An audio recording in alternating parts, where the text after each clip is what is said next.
Libra, kamusta kayo? Hope you're all doing well and welcome to 1111 Pinoy Tarot. This is a general reading about love or romantic love situation. Hindi po lahat ay makaka-resonate or hindi po 100% accurate para sa'yo. Please subscribe, like, comment, and share, and please tap the bell for updates from this channel. Maraming salamat sa'yo, Libra.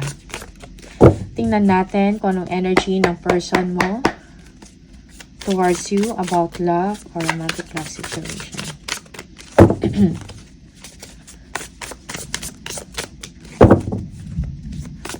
Libra.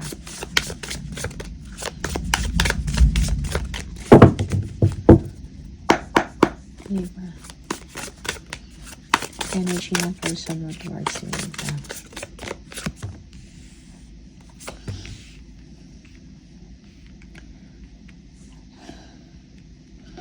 Ano to, may concern sa'yo ang person mo, Libra. Okay, parang nag-worry siya sa inyo. But you know, this person, he or she loves you very much, no? Parang hindi lang din siya ganun ka-expressive, no? Sa kanyang nararamdaman. But, mayroong nangyayari sa person ninyo or naisip ka. Okay, merong sleepless night, something like that. Okay. Three of Pentacles. Okay, yeah. Parang yung person mo, maybe you are dealing with someone na kasama mo sa trabaho for some of you, okay? Your person wants to work things out with you, okay? Parang kung ano man ang problema ninyong dalawa, gusto niya makipag-ayos, gusto niyang pag-usapan ninyong dalawa, okay? Yeah, parang gusto niya magkaroon kayo ng direction. I mean, same direction, no? Yeah, both of you, okay? But the challenge is that parang, parang someone here is open to possibilities or, okay, parang merong problema when it comes to sincerity or faithfulness, okay?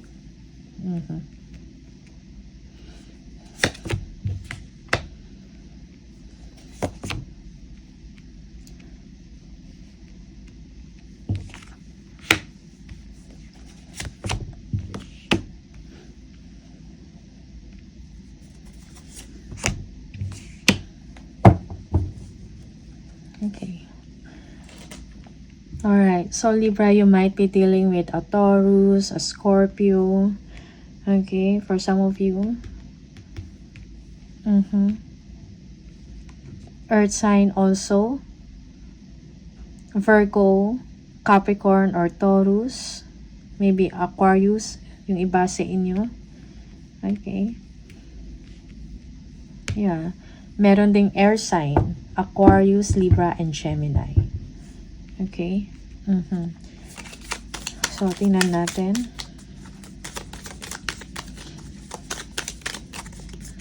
Nine of Swords. Okay. Definitely, mahal ka ng person na to, no? Parang, lagi ka niyang iniisip. At the same time, yeah, parang naisip ka niya kung merong change na mangyayari in the situation when it comes to you, Libra. Okay? Parang gusto lang ng person mo magkaroon ng happiness, no? And love, no? Sa inyo. Okay? Faithfulness. Okay? Yeah, parang concern, no? Concern or namumblema yung person nyo sa inyo, Libra, for some of you. Affected yung taong na to towards you. Okay.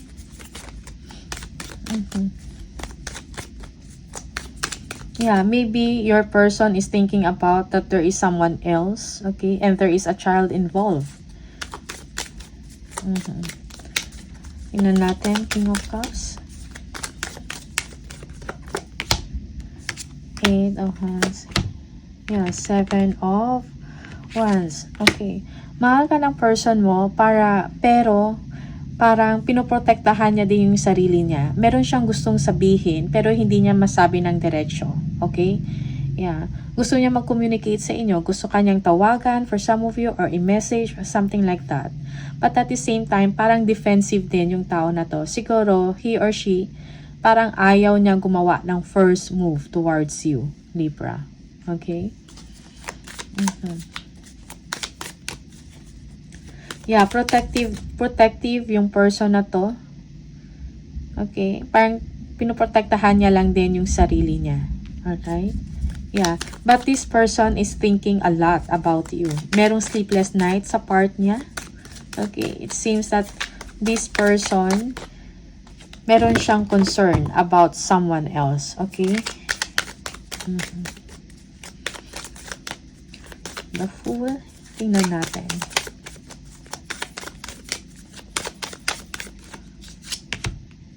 Yeah, the Star. Okay. Para sa person mo, parang ikaw na to eh. Okay? You are the it person. Okay? But then, it feels na parang your person, may problema siya when it comes to loyalty and faithfulness mo, Libra. Because, parang dito, meron sense of, parang kailangan mo ng freedom. Okay? Parang meron ka pang gustong gawin, or parang open ka pa sa possibilities, no? Maybe for some of you, Libra, you are attending or nagbibigay ka pa ng attention sa iba, okay? Aside from your person, okay? And parang ito yung gusto ng person mo na ayusin, no? Kung ano man tong personality or attitude na meron ka, na nagkukos ng problem sa person mo. Okay? Yeah. Options. 7 of Cups. Options. Parang open ka sa mga possibilities, sa mga options. Okay? Parang kulang ng commitment, no? In the relationship.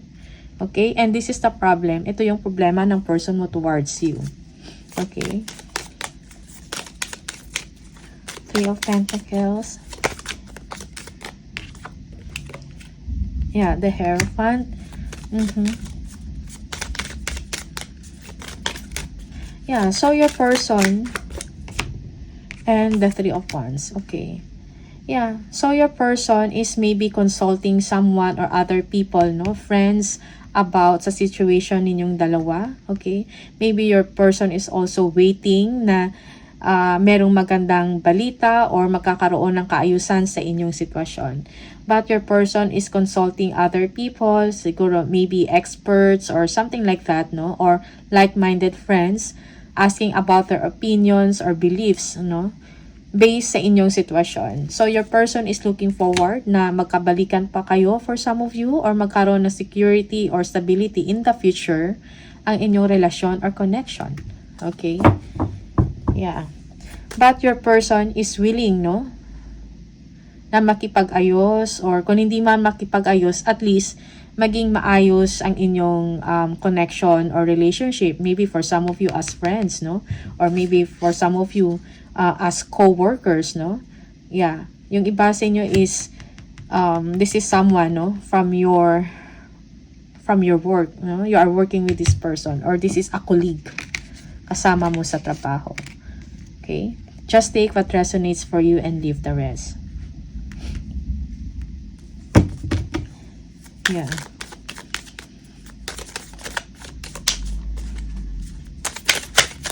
Tingnan natin.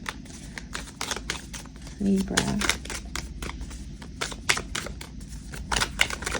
Ano itong death for Libra or rebirth for Libra? Okay. The Hangman. Okay. Yeah, High Priestess. No. Parang alam mo kung ano yung ginagawa mo, Libra. Okay? And you are also in a state na parang nag-aantay ka na sana merong pagbabago sa inyong sitwasyon, no? Merong change. You are ending also a situation na feeling mo hindi na rin nakakatulong para sa inyo. Like, toxic behavior, okay? You want an end to that, no? Kung iba sa inyo, involved kayo in an unhealthy relationship, no? Or pattern, you want change, you want an end, no, of that relationship, yung parang toxic. Okay? Yung iba sa inyo, parang this is a secret. You know what is happening. Meron kang inner knowing din for some of you. Okay? Yeah, you are aware of what is going on in your situation. Yeah, the High Priestess. High Priestess. Okay. aware ka kung anong nangyayari. It's just, you are just waiting for the right time siguro, no? Na magkaroon ng pagbabago ang inyong sitwasyon. Okay? Or renewal, something like that. Yeah, yung iba sa inyo, you are waiting for someone, okay? Na magkaroon ng renewal sa inyong connection, sa inyong relationship. Okay? Yeah.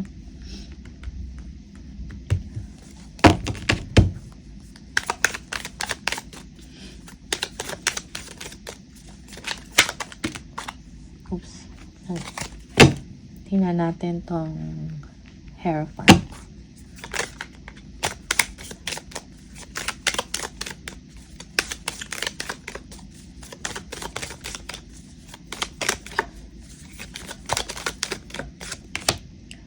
Yeah, 3 of Cups. Okay. Yeah, ang problema is that, yeah, parang walang commitment or seryoso, no? Ang inyong connection or ang inyong relationship. Okay? Your person or you, Libra, you are thinking, maybe for some of you, you are already in a committed relationship and merong mga ibang tao na sumasawsaw, okay? Merong third party energy here. Maybe for some of you, the problem is that merong other people involved in the situation. Yung parang nangingialam sa inyong relasyon. Okay? And naapektuhan ang inyong commitment sa isa't isa. Okay? Yeah, 7 of Pentacles. Yeah. Yung iba sa inyo, yung challenge mo, yung problema mo sa person mo is that about work, no? Work ng person mo. For some of you, parang yun yung blockage, no? Yeah. Kaya hindi kayo nakakapag-spend ng quality time sa isa't isa. Alright? Yeah.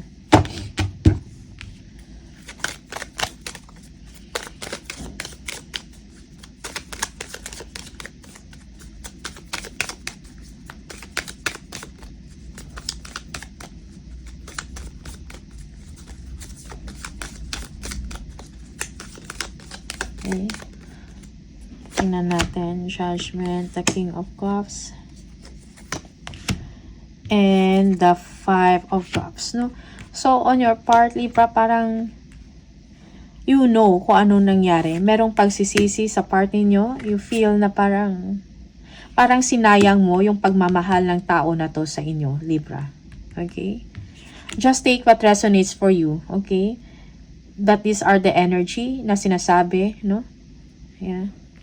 Okay. Yung minsan, baliktad yung situation. Depende sa inyong sitwasyon. Okay?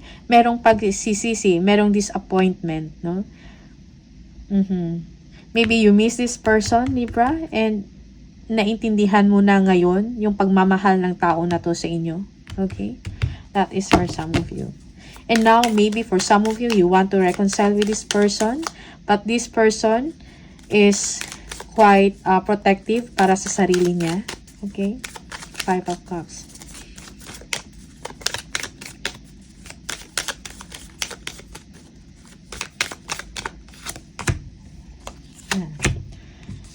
Okay. So, take action, Libra. If you really want this person, no, kung gusto mo yung tao na to, magparamdam ka. Take action, no? If you really want to win this person's heart, no? Yeah, magparamdam ka, take action, be confident, no? Yung iba sa inyo, you are nagdedwell pa kayo sa isang loss or sa isang disappointment. So, get up, no? And take action for some of you. Ano ba talaga yung gusto ninyo? Okay? So, yeah, this is something na nagbibigay ng worry, no? Sa inyong person because of for some of you, meron kang personality, the Fool, no? And then, may madaming options. And ito yung gustong bigyan ng kaliwanagan ng person mo. Bakit? Ano ba talaga? Something like that. Alright? Yeah. But your person is willing to work things out with you. Okay? Pero parang kailangan mo pa pagtrabahuhin, no? Kailangan mo pagpatrabahuhin para makuha mo uli yung trust ng person na to. Okay? Yeah.